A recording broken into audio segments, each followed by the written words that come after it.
मीठे बच्चे, सभी को यह खुशखबरी सुनाओ कि अब फिर से विश्व में शांति स्थापन हो रही है। बाप आए हैं एक आदि सनातन देवी देवता धर्म स्थापन करने। प्रश्न, तुम बच्चों को बार बार याद में रहने का इशारा क्यों दिया जाता है?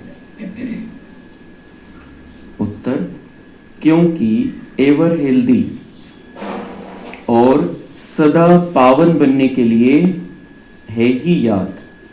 इसलिए जब भी टाइम मिले याद में रहो। सवेरे सवेरे स्नान आदि कर फिर एकांत में चक्र लगाओ या बैठ जाओ। यहाँ तो कमाई ही कमाई है। याद से ही विश्व के मालिक बन जाएंगे। ओम शांति। ओम। मीठे बच्चे जानते हैं कि इस समय सभी विश्व में शांति चाहते हैं। यह आवाज सुनते रहते हैं कि विश्व में शांति कैसे हो, परंतु विश्व में शांति कब थी फिर अब चाहते हैं, यह कोई नहीं जानते। तुम बच्चे ही जानते हो विश्व में शांति थी जब इन लक्ष्मी नारायण का राज्य था। अभी तक भी लक्ष्मी नारायण के मंदिर बनाते रहते हैं। तुम कोई को भी यह बता सकते हो विश्व में शांति 5000 वर्ष पहले थी, अब फिर से स्थापन हो रही है। कौन स्थापन करते हैं यह मनुष्य नहीं जानते। तुम बच्चों को बाप ने समझाया है, तुम किसी को भी समझा सकते हो। बच्चे जानते हैं इस समय बाप, जिसको रुद्र शिव भी कहा जाता है, उसने ज्ञान यज्ञ रचा है। विश्व में शांति अब स्थापन हो रही है। विश्व में शांति कैसे थी, अब फिर कैसे स्थापन हो रही है, यह किसी को समझाना बहुत सहज है। भारत में जब आदि सनातन देवी देवता धर्म का राज्य था तो एक ही धर्म था, विश्व में शांति थी। यह बड़ी सहज समझने की और लिखने की बात है।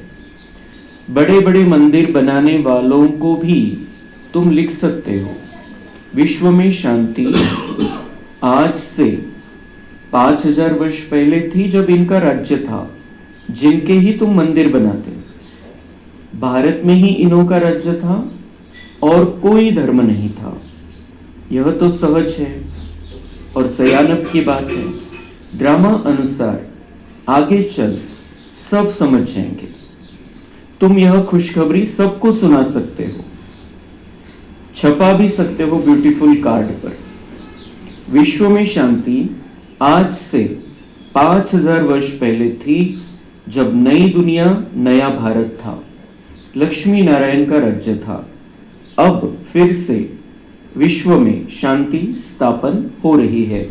यह बातें सिमरन करने से भी तुम बच्चों को बड़ी खुशी होनी चाहिए। तुम जानते हो बाप को याद करने से ही हम विश्व के मालिक बनने वाले हैं। सारा मदार तुम बच्चों के पुरुषार्थ पर है। बाबा ने समझाया है, जो भी टाइम मिले बाबा की याद में रहो। सवेरे में स्नान कर फिर एकांत में चक्र लगाओ या बैठ जाओ। यहाँ तो कमाई ही कमाई करनी है।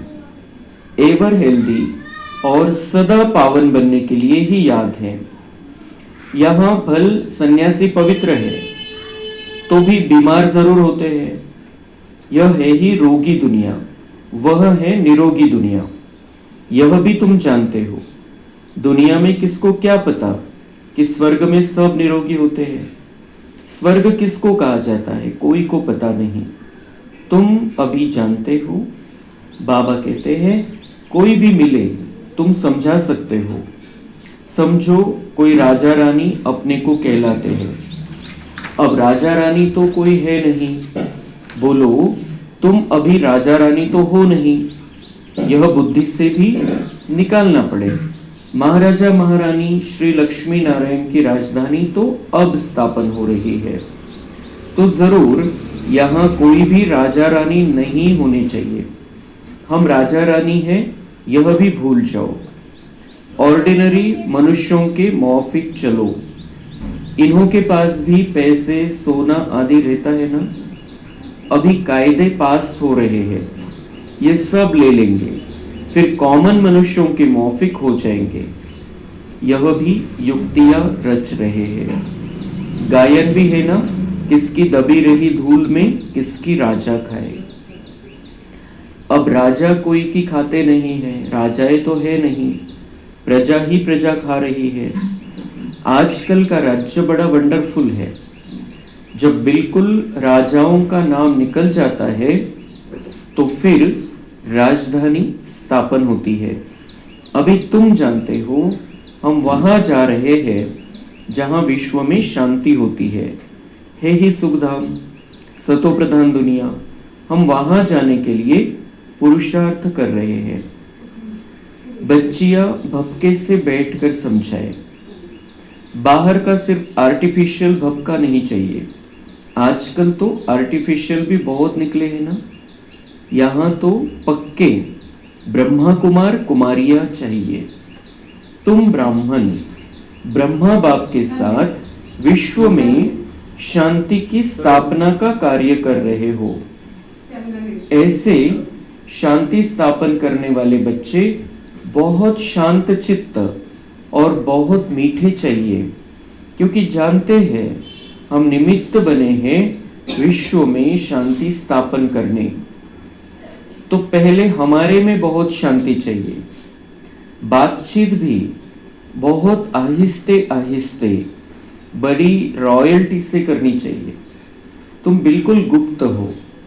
तुम्हारी बुद्धि में अविनाशी ज्ञान रत्नों का खजाना भरा हुआ है। बाप के तुम वारिस हो ना, जितना बाप के पास खजाना है तुमको भी पूरा भरना चाहिए। सारी मिल्कियत आपकी है, परंतु वह हिम्मत नहीं है तो ले नहीं सकते। लेने वाले ही ऊंच पद पाएंगे। कोई को समझाने का बड़ा शौक चाहिए।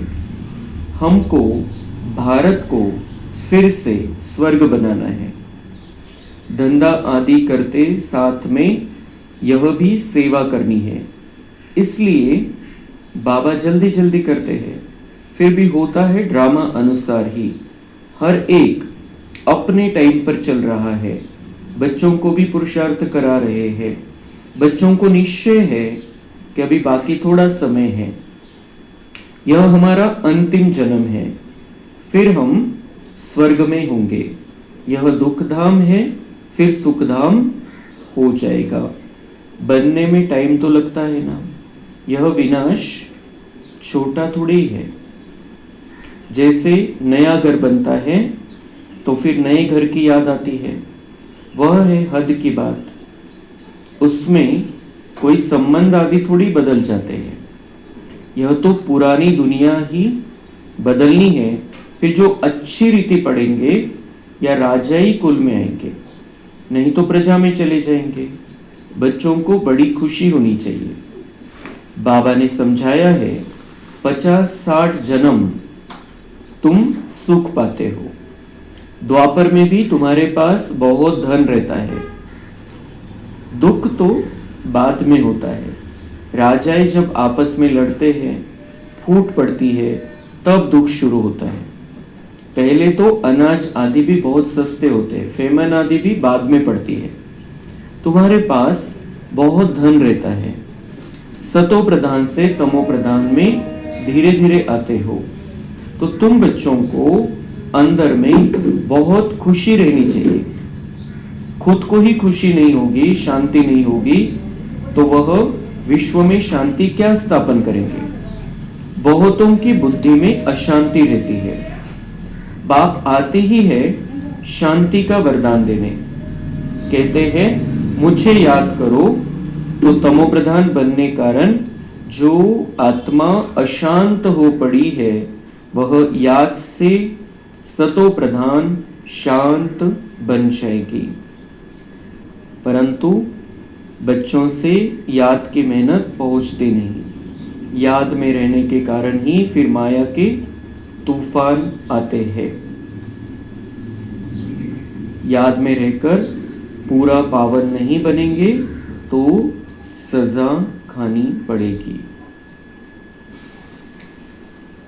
तो बाबा कह रहे हैं ये बहुत महत्वपूर्ण बात, बहुतों की बुद्धि में अशांति रहती है, बहुतों की बुद्धि में अशांति रहती है, और इसी बुद्धि को बाबा समझ दे रहा है, हमें समझदार बना रहा है। यह संपूर्ण आजच्या मुरलीचा पाया है, महावाक्य है कि हमारी बुद्धि में अशांति हो गई है। क्यों? क्योंकि तमोप्रधानता आ गई है, विकारों का प्रभाव है, व्यर्थ का प्रभाव है। अभी इस बुद्धि को शांत करना है, क्योंकि बुद्धि शांत हो जाएगी, बुद्धि में समझ आ जाएगी, तो मन पर तो ऑटोमेटिक कंट्रोल आ जाएगा। मन तो भागता रहता है, लेकिन मन को कंट्रोल करने वाली बुद्धि है। तो इस बुद्धि की अशांति को हमें समाप्त करना है।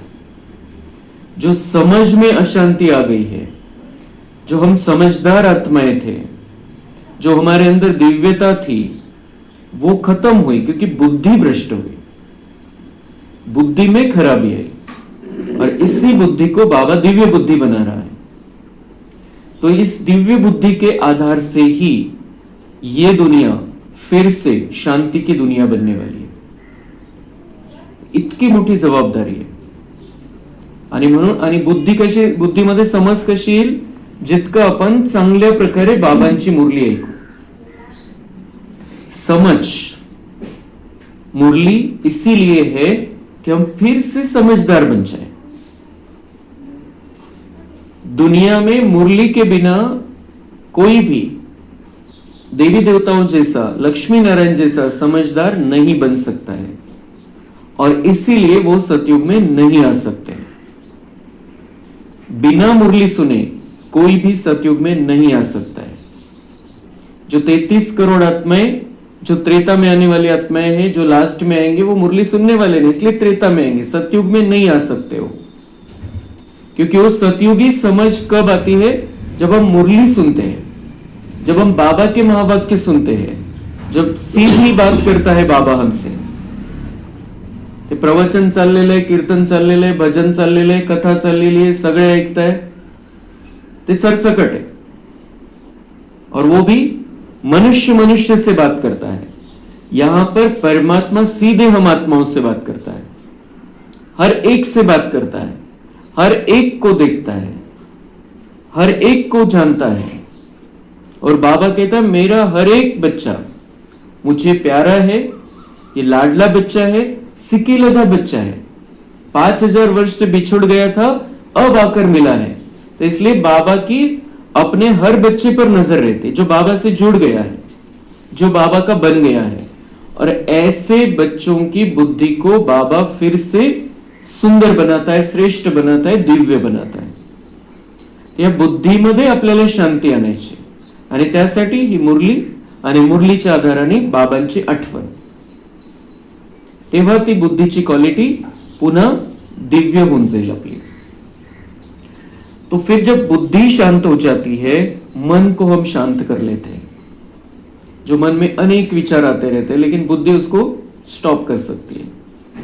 मन को नहीं स्टॉप, विचार अपने आप ही नहीं रुकते हैं, उसके लिए बुद्धि में समझ चाहिए। बुद्धि रोकती है। फिर जो गलत विचार आता है, व्यर्थ विचार आता है, विकारों का विचार आता है, तो उसको बुद्धि रोक सकती है। मन का लगाम बुद्धि के हाथ में है। तो बाबा कह रहे अभी बुद्धि की जो अशांति है उसको शांत करना है, उसको स्थिर करना है। तो ये ज्ञान, और ज्ञान से पहले सुबह उठते ही बाबा कहते हैं मेरी याद में चक्कर लगाओ या बैठ जाओ। तो मुरली सुनने से पहले भी, अभी जो मुरली सुनने से पहले आकर बैठते, स्टार्ट होने से पहले आकर बैठते हैं, उनकी बुद्धि बहुत स्थिर हो जाती है। बाबा की याद मुरली के पहले बहुत जरूरी है। तो बाबा कहते हैं एक तो चक्कर लगाओ, एक तो यहां आकर बैठ जाओ। फिर जब बुद्धि मन स्थिर हो जाए तब वो मुरली और भी अच्छी तरह से हमें मालामाल करती है, भरपूर कर देती है, क्योंकि हम बाबा से कनेक्ट हो गए। मुरली बाबा की है, बाबा हमें एनर्जी देना चालू कर देता है पहले से। मुरली स्टार्ट होने से पहले ही बाबा से वो शक्ति लेनी है। जो भी कल हुआ, जो भी हमारे अंदर व्यर्थ चल रहा है, उसको हमें पहले क्लीन कर लेना है। और फिर हम बहुत ध्यान से, बहुत प्यार से, बहुत शांति से जब मुरली सुनते हैं तो बाबा कहते हैं मैं इसमें से तुम्हें शक्ति भी देता हूं साथ साथ। ये शब्द सामर्थ्यशाली शब्द है, भगवान के शब्द है। तो जब हम अपने आप को सेट कर लेते हैं और फिर मुरली सुनते हैं तो फिर ये शब्द हमारे अंदर ताकत का भी काम करते हैं। ये शब्द शब्द नहीं रहेंगे, साथ में शक्ति भी रहेगी। तो सबसे महत्वपूर्ण बात बाबा कहते हैं कि याद करना है, शांत रहना है, तुम्हें शांति की दुनिया स्थापन करनी है। तुम विश्व के मालिक, ऐसे विश्व के मालिक बनने जा रहे हो जहां शांति ही शांति है, जहां विकारों का कोई नामो निशान नहीं है। तो ऐसी दुनिया की स्थापना करनी है। तो फिर बच्चे कैसे चाहिए? बिल्कुल रॉयल। बातचीत कैसे होनी चाहिए? बिल्कुल देवी देवताओं जैसी रॉयल्टी से बातचीत करनी है। बहुत मीठा बनना है, बहुत शांति से बातचीत करनी है। हमें शांत रहना है तो हमें बाबा शांति की दुनिया का मालिक बनाने वाला है। आणि आता जन्म जन्मांतर पुरुषार्थ नाही करायचा आहे, थोडे वर्ष राहिलेले। श्रीकृष्ण यायला, ही दुनिया स्टार्ट व्हायला नव्याने, पुन्हा चक्र फिरायला थोडे वर्ष राहिलेले। आपल्याला तयारीला थोडासा समय मिळालेला आहे, हा बोनस समय हा। बाबांनी आपला तसा डायरेक्ट वाला पार्ट संपवलेला है, हा बोनस दिलेला है ज्यांचं राहिलेलं आहे त्यांच्यासाठी। तो अभी इसका पूरा फायदा उठाना है। तो बाबा कहते हैं अभी आप कहां जा रहे हो? महाराजा महारानी की दुनिया, और आप खुद राजा रानी बनने वाले हो वहां पर जाकर। लक्ष्मी नारायण का राज, और आप खुद राजा रानी बन सकते हो वहां पर। यहां कोई भी राजा रानी नहीं रहता है। तब फिर बाबा फिर से ये महाराजा महारानी का राज्य स्टार्ट करते हैं। तर जसं आपण बघितलं, भारताला स्वातंत्र्य मिळालं आणि सगळ्या राजांची राजाई समाप्त व्हायला सुरुवात झाली। जे स्वातंत्र्याच्या त्या दरम्यानच्या काळामध्ये जे आपले सरदार पटेल आहे, त्यांना हे काम सोपवलं गेलं होतं भारत सरकारतर्फे। आणि ते जेवढे काही राजा राणी होते त्यांनी भारत सरकारच्या अधीन करून घेतलं आणि त्यांची राजाई समाप्त झाली। आणि त्यानंतर कोणीही राजा राणी नाही, कोणी राजा राणी नाही। तर अशा वेळेला बाबा मग पुन्हा हे राजा रानीचं, महाराजा महारानीचं राज्य स्थापन करतो। तो यहाँ पर अभी प्रजा का प्रजा पर राज्य है, और ऐसे समय पर बाबा आकर हमें तयार, म्हणजे सगळं झिरो करून टाकतो आणि पुन्हा नव्याने सुरुवात होते। महाराजा महारानीचं राज्य पुन्हा येतं आणि आपल्याला राजा रानी बनायचं, त्या दुनियेचं राजा रानी बनायचं। यहां पर हम देखते हैं कि एक दूसरे के राजा रानी बन जाते हैं, एक दूसरे को अपना राजा समझते हैं, अपनी रानी समझते हैं, बस उसमें ही खुश है आज की दुनिया वाले। एक का राजा और एक की रानी, ये है लौकिक राजा रानी का हिसाब। जो पति पत्नी अपने को समझते हैं या जो जिनका प्यार होता है वो समझते हैं ये मेरे लिए राजा है और ये मेरे लिए रानी है। लेकिन बाबा कहते हैं आपको तो लाखों करोड़ों की रानी राजा बनना है, तो उसके लिए पुरुषार्थ करना है, उसकी तैयारी करनी है। और अभी ये दुनिया वालों को भी समझाना है। दुनिया वाले ढूंढते रहते हैं, वो उनके प्रयत्न चलते रहते हैं कि यहाँ पर शांति हो, शांति की दुनिया आनी चाहिए, यहाँ पर शांति होनी चाहिए। ये कुठेतरी आत्म्यामध्ये रेकॉर्डिंग आहे की कधीतरी शांती होती या दुनियेमध्ये, ही दुनिया शांतीची दुनिया होती म्हणून प्रयत्न करताय। पण त्यांना माहितीच नाहीये की शांतीची दुनिया कशी येत असते, कशा प्रकारे येत असते, परमेश्वराचं काय कर्तव्य त्याच्यामध्ये, तो कसं स्थापन करतो, मग कोणाच्या द्वारे स्थापन करतो, त्याची काय प्रोसेस आहे, कोणालाच माहिती नाही। तो बाबा कह रहे ये खुशखबरी सबको सुनाओ।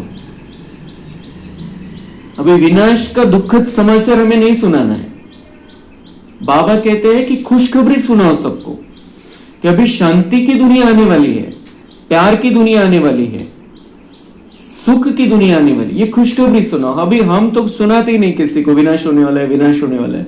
हम कहते हैं सतयुग आने वाला है, और बाबा ने भी हमें यह सिखाया। दुनिया वाले कहते दुनिया खत्म होने वाली है, प्रलय होणार है, सगळं संपणार है।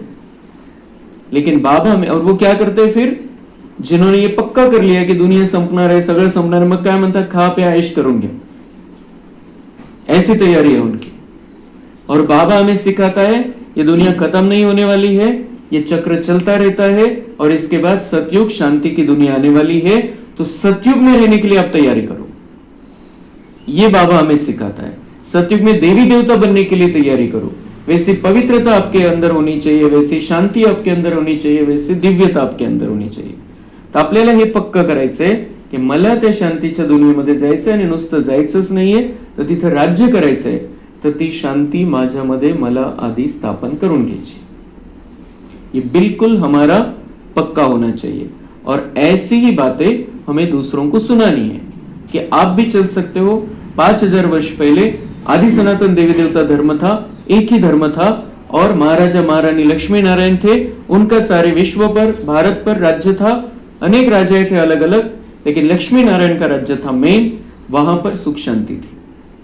और वैसी दुनिया फिर से आने वाली है, तो आप भी उस दुनिया में चल सकते हो। आप भी तैयारी करो, आप भी ज्ञान लो, आप भी बाबा से जुड़ जाओ, आप भी उनके ही हो, तो उनका पूरा वर्षा लेना चाहिए। आपने भी, हम भी ले रहे, आप भी लो। तुम्ही पण बाबाचे बच्चे, ते ईश्वराचे तर सगळे लेकर है, सब पुकारते हैं उसको, तो माता पिता है, सब उसको उसी रूप से देखते हैं। लेकिन समझ उन्हें अभी हमें देनी है कि वो कैसे हमारा माता पिता है। आणि तो माता पिता आहे तर मग वारसा हक्क कधी दिला होता त्याने? माता पिता का बरं म्हणतो आपण? माता पिता आहे तर मग वारसा हक्काचा विषय येतो, तो त्याने दिला होता म्हणून तर त्याला माता पिता म्हणतो। तर तो समय आता है, त्याच्याकडून वारसा हक्क घेण्याचा आता समय है। तो अभी ये आप भी पुरुषार्थ करो, हम भी पुरुषार्थ कर रहे हैं, उनको समझाना है। तो बाबा कहते हैं कि आप वारिस हो, मैं आपके लिए पूरा खजाना मैंने खोल दिया है, मेहनत करो, थोड़ा सा अलबेलापन का त्याग करो, और मैं जो दे रहा हूं, मेरे पास जो है वो सब आप ले लो, जितना चाहिए उतना ले लो। तो ये हमें भी समझना है और दुनिया वालों को भी समझाना है।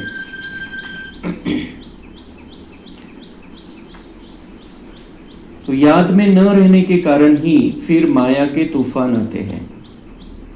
जी माया, आपल्यातले विकार जे आपल्याला परेशान करतात, बाहेरून जो हिशोब येतो, मनामध्ये जे व्यर्थ चालतं, त्याचं एकच कारण आहे, आठवणीमध्ये नाही, बाबांशी कनेक्शन नाहीये चांगल्या प्रकारे, बाबांवरती निश्चय नाहीये आणि बाबांविषयी प्रेम नाही। तेव्हाच मग बाहेरून काही आपल्याला तंग करू शकतात, नाही तर आपण परेशान होऊ शकत नाही जर बाबांच्या छत्रछायामध्ये, तर बाबांच्या आठवणीमध्ये। तर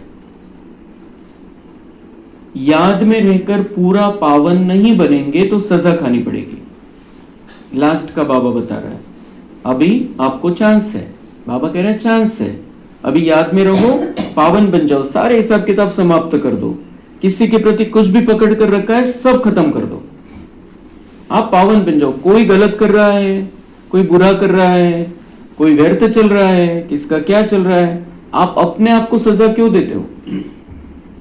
अंदर पकड़ कर मत रखो। वो गलत कर रहा है, ठीक है, उसका हिसाब बाबा देख लेगा, ड्रामा में हो जाएगा उसका हिसाब। और कोई भी गलत कर रहा है तो हमने किया है तो वो रिटर्न दे रहा है हमें, बस ये सोचकर मन बुद्धि को स्टॉप कर देना है। तो फिर बाबा की याद में रह सकेंगे और हम फिर से पावन बन जाएंगे। तो क्या होगा? याद में रहकर पूरा पावन नहीं बनेंगे तो सजा खानी पड़ेगी, पद भी भ्रष्ट होगा। जो सजा खाकर जाएगा परम धाम में, वो नीचे सतयुग में भी बहुत नीचे के लेवल पर आएगा। सतयुग में जब आएगा तो लेवल उसकी नीचे की रहेगी, जिसको सजा खानी पड़ेगी। जो बिना सजा खाए बाबा के साथ में जाएंगे, उनका पद बहुत ऊंचा रहने वाला है सतयुग में। ऐसे नहीं समझना चाहिए स्वर्ग में तो जाएंगे ना, ती दुनिया तर बघता येईल आपल्याला, बघू आपण. बाबा म्हणतात पुरुषार्थ करा, तुम्ही पहिले आलेले आहे, तुमचं फार मोठं भाग्य आहे. हे कोणी विचार करायचा आहे?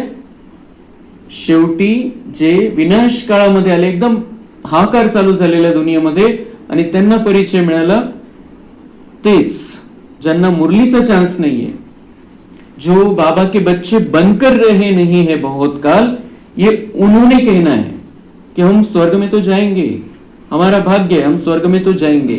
कारण तिथं प्रजेची गरज आहे, प्रजेचे नोकर चाकर पाहिजे, खालच्या लेवलची प्रजा आहे, वरच्या लेवलची प्रजा आहे, वेगवेगळ्या प्रकारचं तो जरी दुनिया हे आहे पण काही ना काही सफाई तर राहणारच आहे. तो वैसे सब चाहिए. वो लास्ट में जो आएंगे उनका वो काम है. ये जो पहले हम आ गए हैं, हम बहुत भाग्यशाली आत्माएं हैं. हमारे मुख से ये शब्द कभी भी नहीं निकलना चाहिए की हा स्वर्गामध्ये तर जाऊ आपण. स्वर्गात जायचं नाहीये, स्वर्गामध्ये वरच्या लेवलला यायचंय, खूप मोठं भाग्य बनवायचंय, खूप मोठा चान्स आहे. बाबा कह रहे अरे मार खाकर पाई पैसे का सुख पाना यह कोई अच्छा है क्या? मार खाकर पाई पैसे का सुख मतलब स्वर्ग में जाएंगे, प्रजा में रहेंगे तो सुख तो है, दुखी तो कोई भी नहीं वहां पर. प्रॉब्लेम तो कोणालाच नाही है, टेन्शन कोणालाच नाही, एक सेकंड पण नाही है. पण बाबा म्हणता है कि वो पाई पैसे का पद, और मार खाकर पाई पैसे का पद खाना, मार खाऊन जाणार है तुम्ही, तो क्या मतलब है उसका? तो ये कोई अच्छा है क्या? मनुष्य ऊंच पद पाने के लिए कितना पुरुषार्थ करते हैं, यहां पर कितना पुरुषार्थ करते हैं. ऊंच पद पाना है, काही पद पोझिशन पाहिजे तर किती मेहनत घेतात. आणि हे तर बाबा परमनंट द्यायला आलेला आहे, आणि ते पण देवी देवतांचा राजा, देवी देवतांचा राजा. यहां पर तो साधारण प्रजा का कोई सरपंच बनने के लिए कितनी मेहनत करता है, वो बड़े बड़े पद की तो बात अलग ही है. लेकिन वहां तो बाबा हमें देवी देवताओं का राजा बनाना चाहता है. और मेहनत क्या है? मेहनत कुछ भी नहीं है. बाबा से मोहब्बत है तो मेहनत कुछ भी नहीं है. बाबा ने कल ही कहा अति सहज है, अति सहज है. सिर्फ बाबा से उतना प्यार चाहिए और निश्चय उतना पक्का चाहिए. तो मनुष्य ऊंच पद पाने के लिए कितना पुरुषार्थ करते हैं. ऐसे नहीं कि जो मिला सो अच्छा है, ऐसा कोई नहीं होगा जो पुरुषार्थ नहीं करेगा.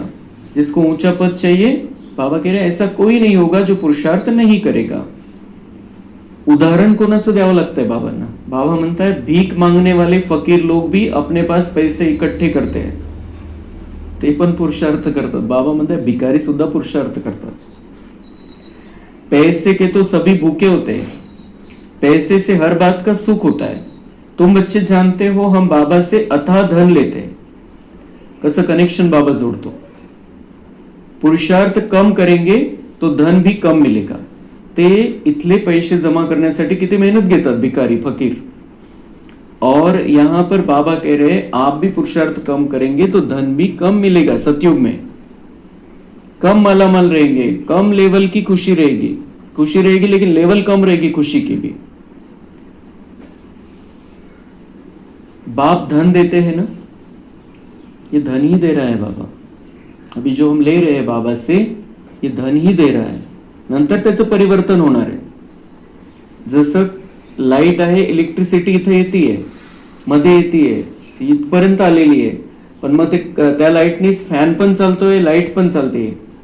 तो ऐसे ही ये बदल जाता है, रूप परिवर्तन हो जाएगा. बाबा हमें अभी ज्ञान धन दे रहा है और सतयुग में जाते इसका रूप बदल जाएगा. वो पैसे रहे मतलब हीरे मानिक मोती रहेंगे, सोना रहेगा हमारे पास, उसकी कोई गिनती नहीं है. इतना रहने वाला है. अशी निघून जातील हे वर्ष. 10-11 वर्षानंतर श्रीकृष्णाचा जन्म होईल, तेव्हा आपल्याला यायचंय. त्याच्यानंतर लगेच त्याचा जन्म झाल्यावर, उसके पहले हमें परमधाम जाना है. 2-5 साल तो आराम करेंगे हम. तो कितना समय बचा है हमारे पास पुरुषार्थ के लिए. इतनी सारी कमाई है, कितना कम समय, तो कितना स्पीड वाला पुरुषार्थ अभी हमारा होना चाहिए. तो पुरुषार्थ कम करेंगे तो धन भी कम मिलेगा. बाप धन देते हैं ना, कहते भी है धन है तो अमेरिका आदि का चक्र लगाओ. मतलब धन है तो कुछ भी कर सकते हैं, अमेरिका जाकर आ सकते हैं जिसके पास धन है. मतलब धन चाहिए, पैसा. बाबा कभी भी पैसे को गलत नहीं कहता है. धन तो चाहिए, लेकिन अभी धन के साथ में माया आ जाती है. विकार आ जाते हैं, व्यर्थ आ जाता है। इसीलिए बाबा कहते हैं कि आपको धन की इच्छा रखनी है तो रखो, लेकिन सतयुग वाला, सतयुग में आपको मालामाल होना है। यहां पे तो जितना ज्यादा बढ़ता जाएगा उतना बुद्धि का विस्तार भी बढ़ता जाएगा। इसलिए मध्यम मध्ये ठीक है। तुम जितना बाप को याद करेंगे और सर्विस करेंगे उतना सुख पाएंगे। बाप हर बात में पुरुषार्थ कराते, ऊंच बनाते हैं। समझते हैं बच्चे नाम बाला करेंगे हमारे कुल का। तुम बच्चों को भी ईश्वरीय कुल का, बाप का नाम बाला करना है। वह सत बाप, सत टीचर, सदगुरु ठहरा। ऊंचते ऊंच बाप, ऊंचते ऊंच सच्चा सदगुरु भी ठहरा। यह भी समझाया है कि गुरु एक ही होता है, दूसरा न कोई। सर्व का सदगति दाता एक, यह भी तुम जानते हो। अभी तुम पारस बुद्धि बन रहे हो। पारसपुरी के पारसनाथ राजा रानी बनते हो। अलग अलग टाइटल बाबा में देता है। पारसपुरी आने वाली है और पारसपुरी के पारसनाथ राजा रानी हम बनने वाले हैं।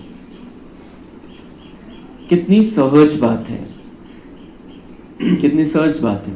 राजा राणी बनना बाबा कहते किती सहज बात आहे, किती सोपं करून टाकलेलं आहे, किती मेहनत घेता येते आणि कशासाठी?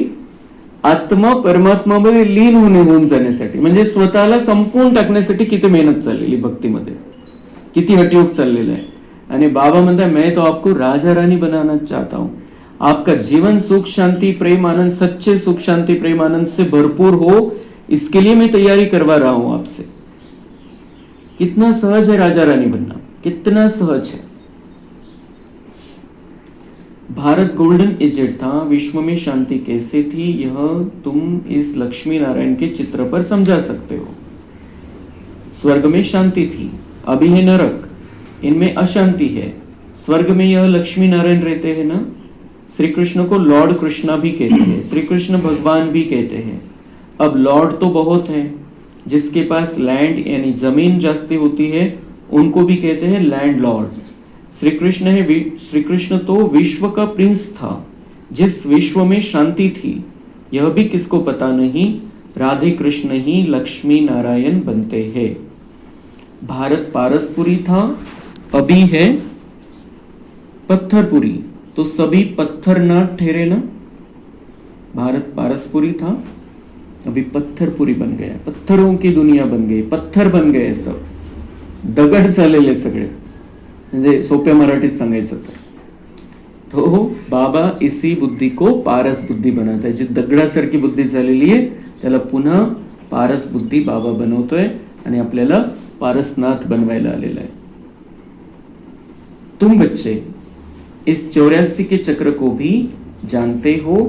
अभी जाना है घर तो बाप को भी याद करना है, जिससे पाप कटते हैं। अभी जाना है घर। आज दीदी मनमोहिनी का स्मृति दिवस है। 42 वर्ष झाले त्यांना शरीर सोडून, आणि त्यांचा एक महत्वपूर्ण महामंत्र होता अब घर जाना है।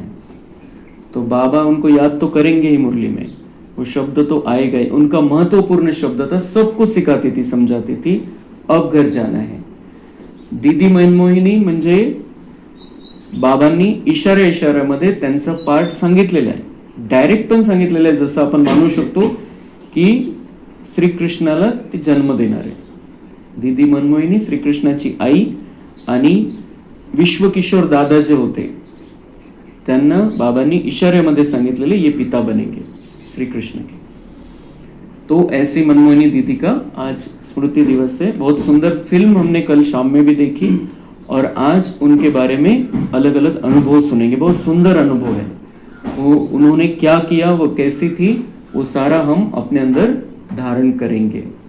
अगर वो सुनेंगे, हम अनुभव सुनते हैं तो हमें निश्चय हो जाता है कि हाँ ये बड़े हैं, इतने बड़े क्यों हुए, कैसी उनकी क्वालिटी है, ये इतनी लेवल उनकी कैसे हुई। अगर ये हमें समझ में आता है तो हम भी उस आधार से चल सकते हैं। तो अभी जाना है घर तो बाप को भी याद करना है, जिससे पाप कटते हैं। परंतु बच्चों से याद की मेहनत पहुंचती। घर जाना है इसलिए अब याद करो और पापों को समाप्त कर दो, सीधी बात। तो लेकिन बच्चों से याद की मेहनत पहुंचती नहीं क्योंकि अलबेलापन है। याद ज्यादा बाबा का कब कहता है? सवेरे सवेरे, जब हम काम काज करते हुए कर्मयोगी बनकर रहना है, बाबा की याद में रहना है, लेकिन सवेरे का समय तो हमारा अपना होना चाहिए। अमृत वेला से लेकर मुरली क्लास तक पूरा समय हमारा अपना होना चाहिए। तो बाबा कहते हैं इसमें अलबेलापन नहीं होना चाहिए। सवेरे उठते नहीं है, अगर उठते हैं तो मजा नहीं आता, उठते हैं तो मजा नहीं आता, प्यार नहीं तो मजा नहीं आता। बाबा से प्यार है, निश्चय पक्का है, तो फिर मजा तो जरूर आएगा। तो अगर उठते हैं तो मजा नहीं आता, नींद आने लगती है, तो फिर सो जाते हैं पुनः मत। बाबा कह रहे थोड़ा सा बैठते हैं, फिर और आलस आ जाता है, सो जाते। तो ये बंद होना चाहिए। होपलेस हो जाते हैं, निराश होऊन जातात कि नहीं होता है हमसे, ऐसा नहीं, निराश होकर बैठना नहीं है। बाबा कहते बच्चे युद्ध का मैदान है ना, इसमें होपलेस नाही होना चाहिए। युद्धाच्या मैदानावरती आलेले निराश होऊन बसले तर अटॅक होईल, संपून जातं। युद्धाच्या मैदानावरती आहे तर बाबा म्हणताय अलर्ट राहायचंय सदा। याद के बल से ही माया पर जीत पानी है, इसमें मेहनत करनी चाहिए। थोडी एवढी तर मेहनत घ्या, बाबा म्हणते बाकी सगळ्या मेहनतीपासून तुम्हाला मुक्त केलेलं आहे। दुनिया का क्या हाल हो गया है, क्या होने का है, तुम बच्चे जानते हो। अनेक प्रकार की मतें हैं, तुम ब्राह्मणों की है एक मत, विश्व में शांति स्थापन करने की मत। तुम श्रीमत से विश्व में शांति स्थापन करते हो, तो बच्चों को भी शांति में रहना पड़े। जो करेगा सो पाएगा, सीधा हिसाब है बाबा के पास। बाबा कह रहे अगर विश्व में शांति चाहिए और आप शांति में रहना चाहते हो, शांति की दुनिया में रहना चाहते हो, तो आपको शांत रहना पड़ेगा, शांति में रहना पड़ेगा। जो करेगा सो पाएगा। आप यहां पर रहो, मैं वहां पर दूंगा, नहीं तो बहुत घाटा है। जन्म जन्मांतर का घाटा है, आजचा घाटा नहीं, जन्म जन्मांतरचा घाटा आहे। खूप लेवल कमी होऊन जाईल। आपण बाबांचे बच्चे बनलेले बिलकुल फिक्स आहे। आपण त्रेताच्या आधीच जन्म घेणार आहे या धर्तीवरती, म्हणजे स्वर्ग आपण नक्की बघणार आहे। आपला पुरुषार्थ आता हा आहे की जे बाबा सांगतोय ते करायचंय आणि आपली लेवल वाढवून घ्यायची, आपलं भाग्य वाढवून घ्यायचंय। तो जन्म जन्मांतर का घाटा है, बच्चों को कहते हैं अपना घाटा और फायदा देखो। बाबा म्हणते नफा तोटा बघा, इथल्या दुनियेच्या हिशोबाने नाही, जे सोबत घेऊन जायचंय त्याच्यामध्ये नफा तोटा बघा। चार्ट देखो, हमने किसी को दुख तो नहीं दिया, किसी को दुख तो नहीं दिया हमने, हमारे बोलने से, हमारी भावना से, हमारे वाइब्रेशन से देखना है, चेक करना है। आणि डायरेक्ट मागता येईल तर डायरेक्ट माफी मागायची आहे, नाही तर बाबांच्या समोर सूक्ष्म वतनमध्ये इमर्ज करून खूप मनापासून माफी मागून घ्यायची, किसी को भी दुख दिया है तो। बाप कहाँ है तुम्हारा यह समय एक एक सेकंड। बाप ने कहा है तुम्हारा यह समय एक एक सेकंड मोस्ट वैल्यूएबल है। मोचरा खाकर मानी टुक्कड़ खाना वह क्या बड़ी बात है। मोचरा खाकर मानी टुक्कड़ खाना, एखाद्याला खूप चांगलं एखादं स्वीट देतोय, गुलाबजामुन देतोय आणि डोक्यावरती बूट मारतोय आणि खूप गोड खाऊ घालतोय, तर त्याला काय अर्थ है। तो बाबा म्हणता है ऐसे सजा खाकर कुछ पालोगे स्वर्ग में, उसका भी कोई अर्थ नहीं है। तो मोचरा खाकर मानी टुक्कड़ खाना यह क्या बड़ी बात है। तुम तो बहुत धनवान बनना चाहते हो ना, माला माल बनना है, लक्ष्मी नारायण जैसा। बाबा कहते मैं जैसा कहता हूं वैसा करते चलो, मैं ले चलूंगा आपको, वहां पर ले चलूंगा।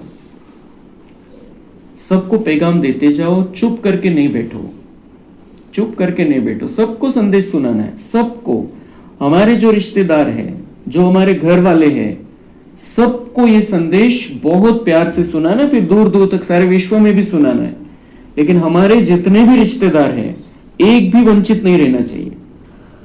ते नंतर आपल्यालाच म्हणणार आहे की आम्हाला आधी का नाही सांगितलं आणि इतके स्पष्ट का नहीं सांगितलं।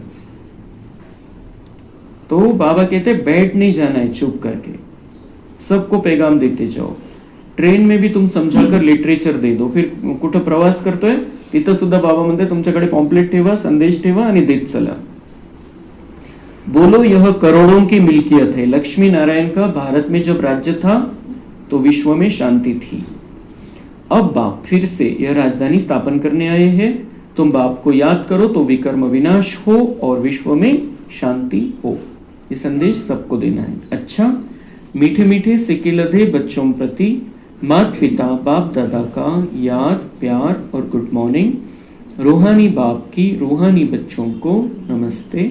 हम रूहानी बच्चों की रूहानी बाप दादा को याद प्यार गुड मॉर्निंग नमस्ते। वाह बाबा वाह, शुक्रिया बाबा शुक्रिया। धारणा के लिए मुख्य सार है, हम विश्व में शांति स्थापन करने के निमित्त ब्राह्मण हैं। हमें बहुत बहुत शांत चित्त रहना है। बातचीत बहुत आहिस्ते या रॉयल्टी से करनी है। अलबेलापन छोड़ याद की मेहनत करनी है। कभी भी होपलेस नहीं बनना है। वरदान है, पेपर में घबराने के बजाय फुल स्टॉप देकर फुल पास होने वाले सफलता मूर्त भव। जब किसी भी प्रकार का पेपर आता है तो घबराओ नहीं, क्वेश्चन मार्क में नहीं आओ, यह क्यों आया इस सोचने में टाइम वेस्ट मत करो। क्वेश्चन मार्क खत्म और फुल स्टॉप, तब क्लास चेंज होगा, अर्थात पेपर में पास होंगे। फुल स्टॉप देने वाला फुल पास होगा, क्योंकि फुल स्टॉप है बिंदी की स्टेज। देखते हुए न देखो, सुनते हुए न सुनो, बाप का सुनाया हुआ सुनो, बाप ने जो दिया है वह देखो, तो फुल पास हो जाएंगे। और पास होने की निशानी सदा चढ़ती कला का अनुभव करते हुए सफलता के सितारे बन जाएंगे। जैसे दीदी मनमोहिनी ने भी, और जो वरिष्ठ दादियां है भाई है हमारे, वो सभी यही पुरुषार्थ करते हुए आगे बढ़े। फुल स्टॉप देकर फुल पास हो गए। तो फुल स्टॉप देना है तुरंत, कोणतीच गोष्ट वाढवायची नाहीये, तिथल्या तिथं फुल स्टॉप। तो बहुत सारा एनर्जी हमारी बच जाती है, बहुत सारे व्यर्थ में जाने से हम बच जाते हैं। आणि नुसतं फुल स्टॉप नहीं लावायचं है, त्याच वेळेला शुभ भावना द्यायची। अगर कोई गलत करता है, गलत बोलता है, उसी समय उस आत्मा का कल्याण हो जाए, ये भावना देनी है। स्लोगन है, स्व उन्नति करनी है तो क्वेश्चन करेक्शन और कोटेशन का त्याग कर अपना कनेक्शन ठीक रखो। एक महावाक्य में कितनी बातें बाबा ने समझा दी। बाबा म्हणताय, स्व उन्नती जर करायची, जर पुढे जायचंय, खूप मोठी प्रगती करायची, खूप भाग्य बनवायचंय, सत्ययुगामध्ये खूप मालामाल बनायचंय, तर काय करा, क्वेश्चन प्रश्न समाप्त। कोणतेच प्रश्न नाही आले पाहिजे, कोणाविषयीच नाही, कशाविषयीच नाही। करेक्शन, इसने ऐसा करना चाहिए, ऐसा नहीं करता है, वैसा नहीं करता है, ड्रामा है, प्रत्येकाचा पार्ट है, बिल्कुल साक्षी हो जाना है। किसी का पार्ट हम बदल नहीं सकते, हम शुभ भावना रख सकते हैं, वो बदल जाएगा, हमारी शुभ भावना को कैच करेगा, उसकी बुद्धि में समझ आ जाएगी तो वो बदल जाएगा, लेकिन हम नहीं बदल सकते जबरदस्ती से। इसलिए करेक्शन करने की भी कोशिश नहीं करनी। तीसरा है कोटेशन। कोटेशन म्हणजे टोमना, टोमणे नाही मारायचे कोणालाच। म्हणजे मनातल्या मनात पण नाही, कोणाच्या समोर पण नाही, एकाच्या समोर पण नाही, 10 जणांच्या समोर पण नाही। आणि त्याच्या वैयक्तिक त्याच्या समोर टोमना मारला तरी ठीक आहे, दुसरा जर अजून कोणी असेल आणि त्याच्या समोर जर काही बोलले तर महाभारत घडून जातं मग। इसलिए ये इस बात से बहुत बचकर रहना है, किसी के बारे में किसी को कुछ नहीं बोलना है। टोमना खूब भयानक है, और वो हम किसी को कुछ बोलते हैं किसी के बारे में, वो जाकर और ज्यादा बता देता है उसको। अजून त्याचा एक चांगला पदार्थ बनवून तो त्याच्या समोर त्याला वाढतो, तो मीठ मिर्ची लावून चांगला मसाला। तो इसलिए किसी के सामने किसी के बारे में कुछ भी नहीं बोलना है, जे टोमण्याच्या श्रेणीमध्ये येईल। अगर किसी के बारे में कुछ कहना है तो अच्छा बोलना है उसके बारे में, या फिर अगर किसी का गलत भी है तो हमें बोलना चाहिए कि ये थोड़ा सा इसके अंदर ये थोड़ा है, तो समझ आनी चाहिए उसको, बस ये शुभ भावना है हमारी, ऐसा भी बोल देना है। टोमण्याच्या हिशोबाने कोणाला काही बोलायचं नाही, डायरेक्ट पण बोलायचे दिवस नाही, की एकट्यामध्ये एकांतामध्ये घेऊन पण टोमणं मारायचं, ते सुद्धा दिवस नाही राहिले, 4 जणांमध्ये तर नाहीच। क्या करो फिर, तीनों का त्याग करो, और बाबा कह रहे हैं अपना कनेक्शन ठीक रखो, बस तुम मेरे से जुड़कर रहो, सब बातें ठीक हो जाएगी अपने आप। अव्यक्त इशारे, अंत समय में अपनी सेफ्टी के लिए मनसा शक्ति ही साधन बनेगी। स्वतःची सुरक्षा कशाने होईल? मनसा शक्ती. आपलं मनोबल वाढवायचंय, मनसा शक्ती वाढवायची, त्याच्यासाठी इथं स्वच्छता, पूर्ण क्लीनिंग। मनसा शक्ति द्वारा ही स्वयं की अंत सुहानी बनाने के निमित्त बन सकेंगे। हमारा अंत हमें सुहाना बनाना है, सुखदायी बनाना है। ऐसे नहीं कोई झटका आ गया, चले गए एकदम अचानक से, बाबा की याद नहीं, कुछ नहीं, अचानक काहीतरी मोठा ऍक्सिडेंट झाला, आपण गेलो, ऐसा नहीं। अंत सुहाना बनाना है, सोच समझ कर जाना है हमें बाबा की याद में, बहुत प्यार से। क्योंकि जाना तो सबको ही है, लेकिन जाना कैसे है ये बाबा हमें सिखाता है। उस समय मनसा शक्ति अर्थात श्रेष्ठ संकल्प शक्ति एक के साथ लाइन क्लियर चाहिए। बेहद की सेवा के लिए, स्वयं की सेफ्टी के लिए मनसा शक्ति और निर्भयता की शक्ति जमा करो। बेहद की सेवा करनी है, खुद की सुरक्षा करनी है, तो मनसा शक्ति को जमा करो और निर्भयता की शक्ति। किसी बात में डरना नहीं है, हिम्मत रखनी है, सावधानी जरूर रखनी है, लेकिन हिम्मत से आगे बढ़ना है। अच्छा, ओम शांति।